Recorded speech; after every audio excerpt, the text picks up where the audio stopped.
Bagong Pilipinas, narito ang Police News Express sa mga oras na ito. Nagbigay ng police assistance at nagpanatili ng police presence ang mga tauhan ng Sagnay Municipal Police Station sa isinagawang medical mission ng Municipal Health Office ng Local Government Unit Sagnay. Ginanap ang aktibidad sa Municipal Evacuation Center na matatagpuan sa Sagnay Sports Complex, Barangay San Roque, Sagnay, Camarines Sur. Layunin ng pagkilos na tiyakin ang kaligtasan at kaayusan ng patuloy na operasyon ng tulong medikal para sa mga residente na naapektuhan ng Super Typhoon Uwan at kasalukuyang nanunuluyan sa evacuation center.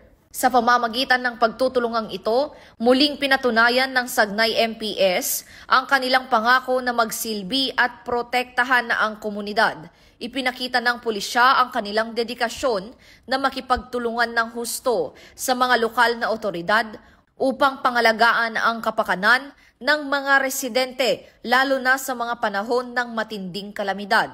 Patuloy naman ang pag-iikot at pagbabantay ng mga pulis sa evacuation center upang masiguro na walang aberya at ligtas ang lahat ng evacuees. At para sa mga napapanahong balita, tumutok lamang sa Police News Network.